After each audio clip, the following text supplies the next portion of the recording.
Ini kita akan membahasnya bersama pengamat penerbangan CP Hakim dan juga untuk mengetahui upaya yang dilakukan pemerintah Indonesia dalam kasus ini kita juga akan bergabung dengan juru bicara Kementerian Luar Negeri Michael Tene. Saya langsung ke Pak Cepi. Ya. Pesawat teknologinya sudah tinggi, Pak. Pada saat hilang itu dalam fase aman begitu. Lalu Boeing yang dipakai 777 itu termasuk yang paling aman begitu. Lalu apa yang terjadi menurut Bapak? Ya, sebelum kita sampai kepada perkiraan-perkiraan yang bisa kita lihat sebagai penyebabnya, kita lihat simpul-simpulnya terlebih dahulu ya. Jadi yang pertama bahwa Malaysia mempunyai track record dan aviation safety culture yang cukup tinggi. Ya, artinya adalah bahwa pesawat pasti dalam keadaan serviceability yang prima dan kru yang mengawaki juga sesuai persyaratan. Itu tidak diragukan lagi. Yang kedua, pesawat Boeing 777. 777 ini mempunyai juga record dan dia dikatakan sebagai the safest aircraft, wide body. Dan dia relatif pesawat yang baru, berteknologi tinggi. Dia baru terbang pertama pada tahun 94 dan terbang operasional pertama pada tahun 95. Jadi maskapai yang bagus, pesawat yang bagus. Kemudian mengapa ini bisa terjadi kecelakaan? Yang pertama ada sisi lain sebenarnya yang juga perlu dicermati untuk ditindaklanjuti. Ada dua orang memakai dokumen perjalanan palsu ya, paspor palsu. Orang yang menggunakan sesuatu yang palsu pasti mempunyai niatan atau maksud. Kita nggak tahu maksudnya apa atau niatannya apa, tetapi patut dicurigai. Kemudian ada berita juga yang menyebutkan 4 orang membatalkan penerbangan last minute. Itu satu hal yang bisa ditelusuri lebih jauh. Nah, sekarang kita mengenai penerbangannya sendiri. Pertanyaan yang paling mengemuka sekarang adalah mengapa pesawat yang begitu canggih bisa mengalami kita belum bilang itu accident, tapi sekarang sudah hilang 2 kali 24 jam. Nah, pertanyaannya kemudian kok bisa begitu terjadi? Nah, untuk ini kita mesti menunggu data-data lanjutan untuk bisa menganalisis lebih jauh. Tapi kita bisa juga melihat referensi yang lain. Pada tahun 2009 ada 2 pesawat yang canggih mengalami accident. Yang pertama adalah Air France 447 dari Rio de Janeiro ke Charles de Gaulle Paris. Dia masuk laut. Yang kedua adalah Turkish Air yang menuju ke Schiphol, dia landing berapa kilometer sebelum runway. Jadi 2 ini pesawat yang canggih, satu Airbus 330, satu Boeing. Hasil penyelidikannya, Air France 447 kejadian 2009, dia masuk laut, black box ditemukan 1 tahun setelah itu, dan hasil penelitian baru dipublish pada tahun 2011. Hasilnya mirip apa yang dihasilkan oleh KNKT Perancis dan KNKT Belanda itu sama, ada catatan, yaitu yang pertama inability of pilot, dalam pengertian penerbangnya terlambat menyadari bahwa pesawat sudah dalam keadaan yang tidak benar. Yang kedua disebutkan sebagai automation addiction. Automation addiction adalah kebiasaan penerbang yang menyerahkan atau menggunakan alat yang automatic pilot misalnya. Dan itu disimpulkan bahwa mengurangi pilot flying skill, keterampilan pilot menerbangkan pesawat. Nah, ada satu penelitian dan satu pernyataan dari seorang pilot dan instruktur senior di Amerika. Dia mengatakan begini, dia pensiun pada 2011, dia mengatakan since 2010, dia bilang sejak 2010 dan 2011 there is no pilot anymore. Dia bilang pilot dalam pengertian pilot who have the flying skill, penerbang yang mempunyai keterampilan yang benar-benar bisa menerbangkan pesawat begitu. Mengapa? Karena generasi berikutnya setelah mereka ini pensiun, generasi di bawahnya itu adalah para pilot yang pada training pertama kali di flying school dia sudah familiar, dia sudah mendapatkan keterampilan itu untuk menggunakan automation.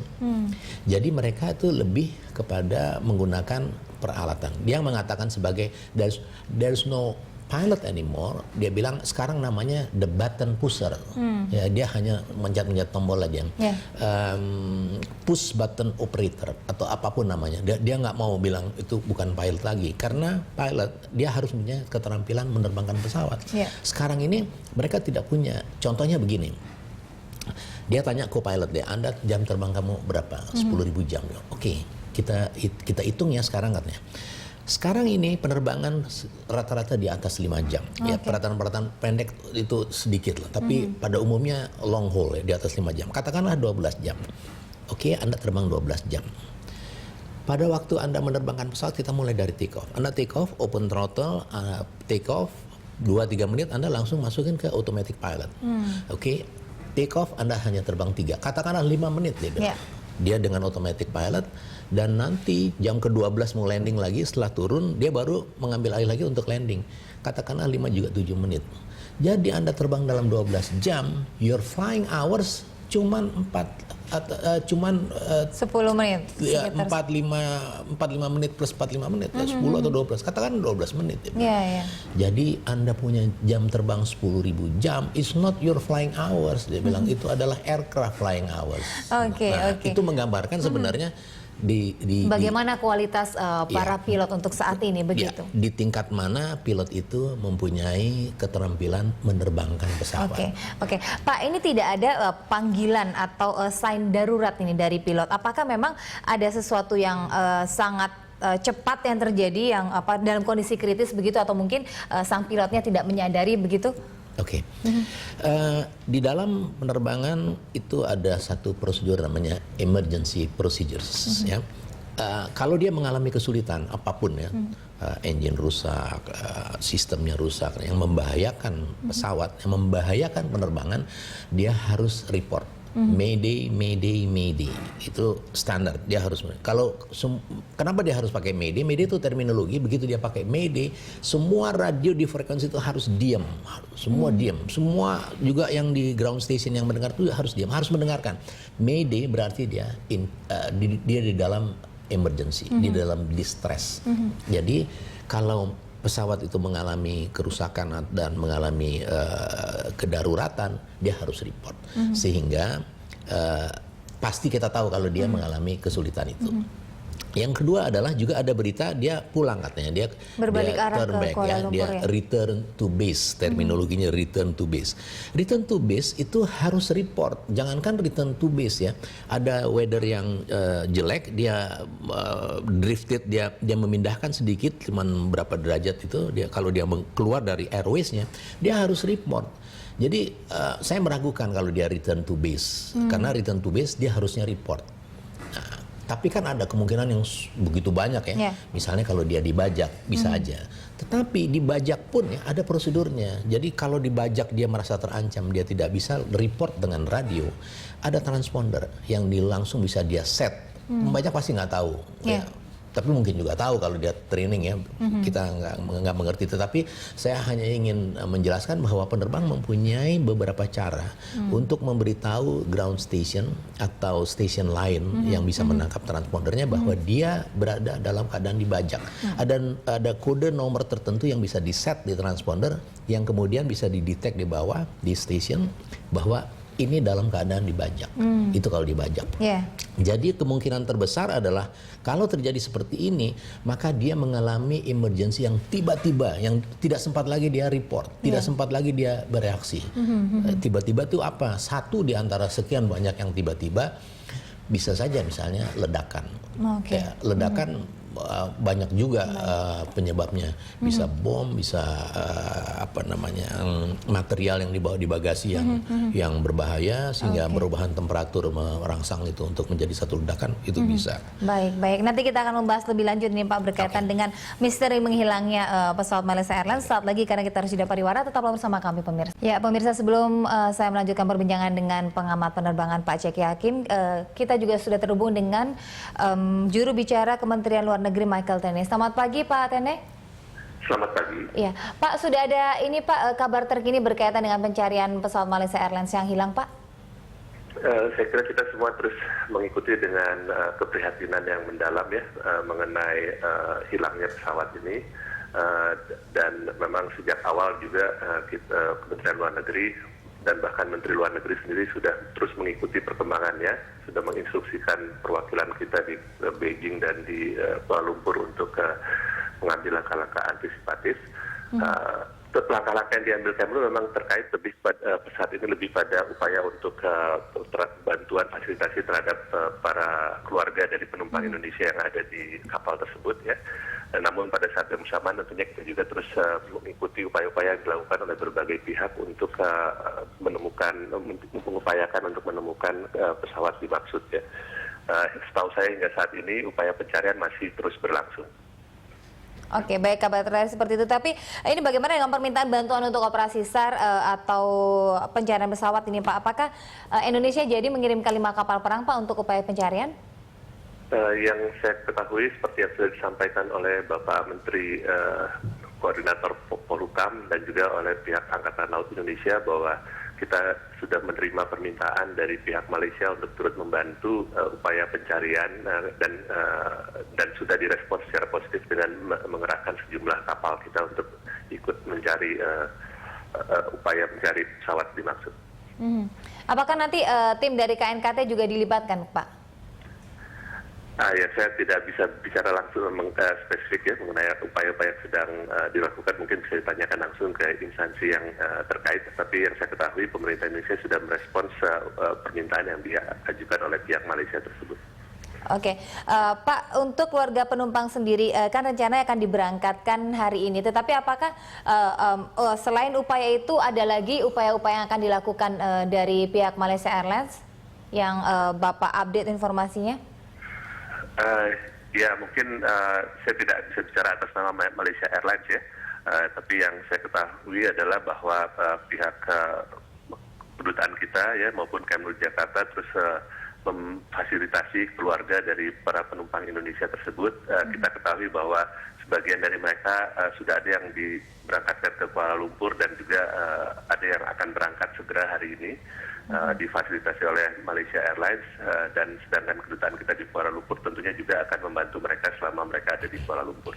Baik, terima kasih Pak Michael Tene atas laporan terkini berkait dengan upaya pencarian pesawat Malaysia Airlines dan juga upaya terhadap keluarga penumpang ini karena ada 7 warga negara Indonesia yang ada di sana. Terima kasih Pak Michael Tene sudah bergabung bersama kami. Dan Pak Cepi, ini tadi Anda sudah menyebutkan berkaitan dengan ledakan, tetapi Pak pada saat penerbangan dilaporkan cuaca cerah. Lalu jalur menuju Beijing pun itu juga tergolong yang cukup aman begitu. Ini ada indikasi-indikasi lain begitu Pak menurut Bapak? Ya. Perkiraan kejadian itu sudah diplot ya, dalam satu sirkular yang disebut sebagai most probable position ya, dengan report yang terakhir dengan perkiraan kecepatan pesawat pada waktu itu berapa, jadi sudah ada satu diplot lingkaran yang tempat mencari, tempat search and rescue. Yang menjadi lebih spesifik dalam hal ini, ternyata most probable position dari accident ini adalah perairan. Perairan menjadi lebih sulit dibandingkan dengan di daratan. Sama sulitnya, tetapi laut lebih sulit. Mengapa? Karena kalau di daratan maka pesawat itu masih bisa dilihat dan dia berada di permukaan. Kalau di laut, dia masuk laut. Ini ada pernyataan dari mantan pejabat Malaysia menyebutkan ada semacam segitiga bermuda begitu. Apakah masih relevan isu ini Pak berkaitan dengan hilangnya pesawat Malaysia Airlines untuk yang kali ini? Ya, begini. Jalur penerbangan di dunia, di global, di permukaan bumi ini itu diplot dengan cermat, dikoordinasikan secara internasional. International Civil Aviation Organization menentukan ya jalur-jalur penerbangan, sehingga kalau kita melihat jalur penerbangan itu seperti jalan raya sebenarnya, dia dikontrol dengan secara elektromagnetik energi, dengan radio, dengan radar, dengan segala macam, sehingga dia ada lintasan-lintasan. Lintasan-lintasan ini adalah lintasan-lintasan yang aman, lintasan-lintasan yang sudah terbukti terbukti aman.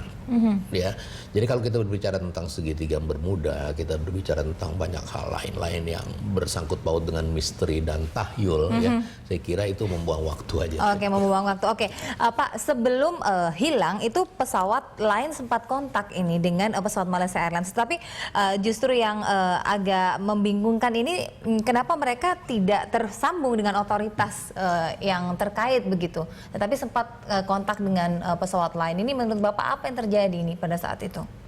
Ya, dalam langkah-langkah untuk melaksanakan search and rescue, semua data penerbangan itu dikumpulkan, termasuk data komunikasi. Ya. Komunikasi di jalur tertentu dari sebuah pesawat, setiap pesawat dalam jalur pesawat itu dia mempunyai titik-titik yang dikatakan reporting point. Dia harus melapor pada titik itu.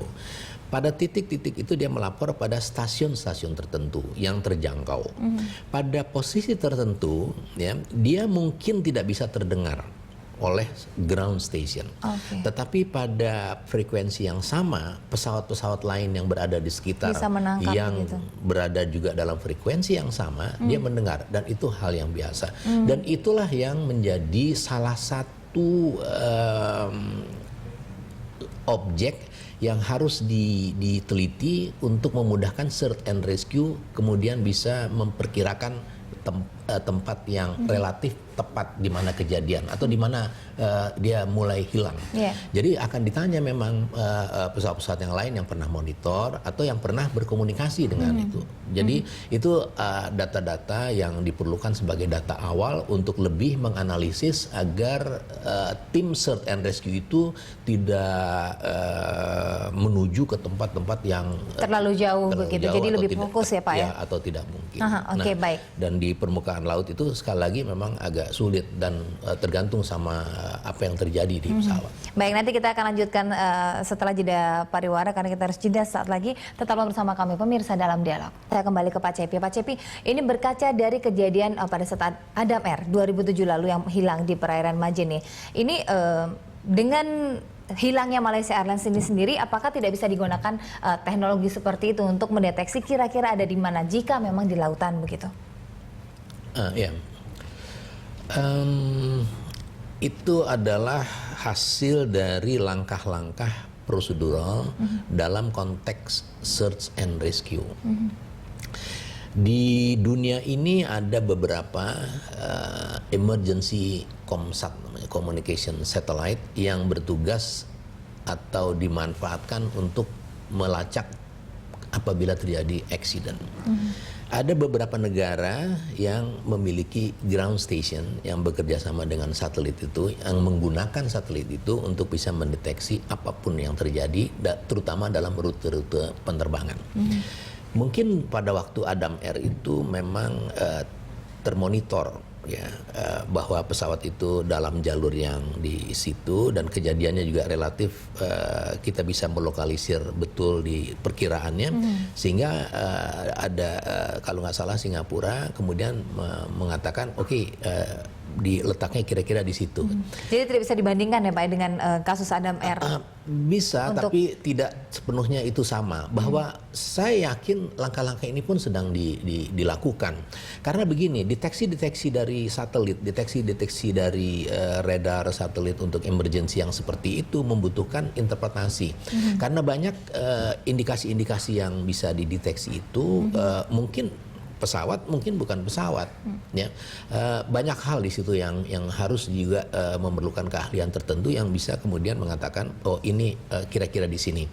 Itu sebabnya diperlukan data-data awal bahwa pesawat Malaysia ini terbang di jalur mana, terakhir dia report di mana, dan perkiraan-perkiraan lainnya. Termasuk misalnya perkiraan-perkiraan dia kira-kira kecelakaan karena apa?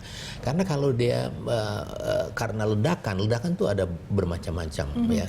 Pada ketinggian tertentu, apabila ada ledakan yang cukup besar, maka pesawat ini akan menjadi debris, yang menjadi debu-debu yang kerikil, dan dia akan tersebar jauh sekali karena dia tinggi dan kecil-kecil. Ya. Kalau ledakannya itu kecil sehingga dia hanya merusak katakanlah sedikit, tapi itu pasti akan mempengaruhi sistem kemudi pesawat.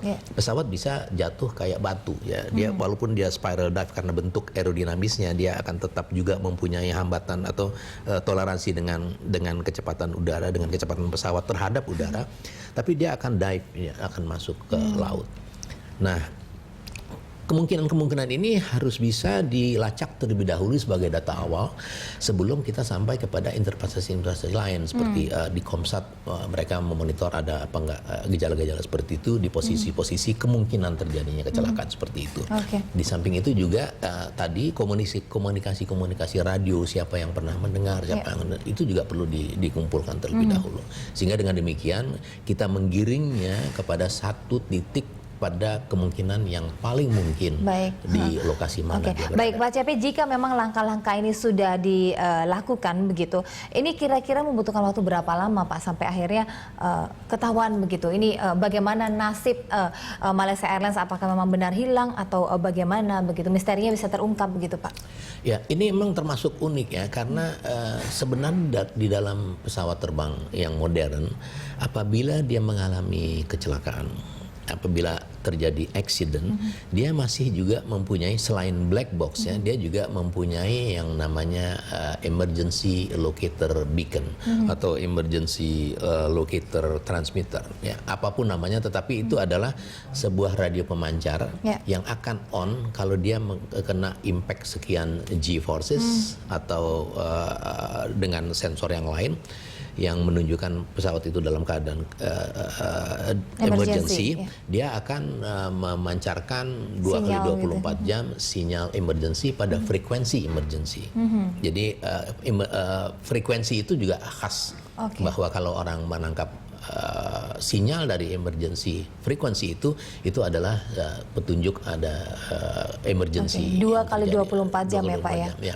Mungkin ada perkembangan baru, kemajuan teknologi, tapi terakhir saya tahu itu bisa memancarkan sinyal 2 kali 24. Baik, ini setidaknya kita ini hanya memberikan bagaimana kemungkinan-kemungkinan yang terjadi pada pesawat Malaysia Airlines, tapi kita juga tidak bisa menyimpulkan ya Pak ya, karena belum bisa menyimpulkan. Kita tunggu saja ini hasil penyelidikan dan informasi terbaru dari pihak otoritas yang lebih berwenang. Baik, terima kasih Pak Cepi sudah memberikan informasinya. Dan terima kasih pemirsa sudah bersama kami dalam dialog. Tetap bersama kami karena kami masih memiliki sejumlah informasi untuk Anda.